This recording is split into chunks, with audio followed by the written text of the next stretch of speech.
গত 1/7/2026 তারিখে আমাদের নাটোর একটি বিকাশ ডিস্ট্রিবিউশনের একজন ডিস্ট্রিবিউশন সেলস অফিসার যার নাম মোহাম্মদ স্বাধীন, তার নিকট হতে নাটোর সদর থানাধীন কাফুরিয়া এলাকা থেকে ছিনতাইয়ের ঘটনা ঘটে এরকম একটি আমাদের কাছে প্রাথমিক অভিযোগ আসে।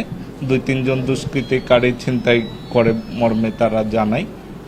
পরবর্তীতে এই বিষয়টি অত্যন্ত গুরুত্ব সহকারে নেওয়া হয়। আমাদের নাটোর সদর থানার চৌকস টিম এই ঘটনাস্থল পরিদর্শন করে, সিসিটিভি ফুটেজ, অন্যান্য তথ্য উপাত্ত বিশ্লেষণ, আমাদের গোপন তথ্য, পাশাপাশি আমাদের যে জিজ্ঞাসাবাদ তাকে করা হয়। পরবর্তীতে জানা যায় যে এই ঘটনাটি ছিল একদম সাজানো একটি ঘটনা।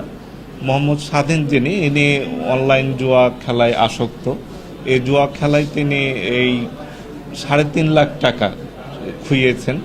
তো এই টাকাটি তিনি এখান থেকে আত্মসাৎ করার উদ্দেশ্যেই এই ছিনতাই নাটকের ঘটনা ঘটায়, নাটকটি সাজাই। তো পরবর্তীতে আমরা জিজ্ঞাসাবাদে এবং অন্যান্য তথ্য উপাত্ত বিশ্লেষণে আমরা তাকে জিজ্ঞাসাবাদের ফলে সে স্বীকার করেছে যে এই ঘটনায় সে নিজেই ঘটিয়েছে, এই ঘটনাটি ছিল সাজানো নাটক। এই ঘটনায় বিকাশের এজেন্টের পক্ষ থেকে একটি মামলা দায়ের করা হয়েছে। উদ্ধারের যেখানে টাকা দিয়েছে আর যেখানে টাকা সে দিয়েছে সেটি উদ্ধারের আমাদের চেষ্টা চলছে।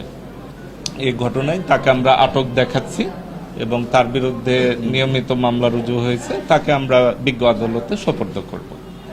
3.5 লক্ষ টাকা। প্রথমে সে অভিযোগ করেছিল 4.5 লক্ষ টাকা ছিনতাই হয়েছে, কিন্তু প্রকৃতপক্ষে 3.5 লক্ষ টাকা। এবং সে যে বিভিন্ন এজেন্টে প্রবেশ করেছে অনলাইনে, সেখানে আমরা তথ্য পেয়েছি 2,60,000 টাকা। এবং যে সে তথ্য সেই টাকাগুলো সে অনলাইনে প্রবেশ করেছে, আমরা মোটামুটি সেগুলো তার পার্সোনাল বিকাশ থেকে সেগুলো আমরা রিকভারি করে ফেলেছি বিকাশ এজেন্টের মাধ্যমে।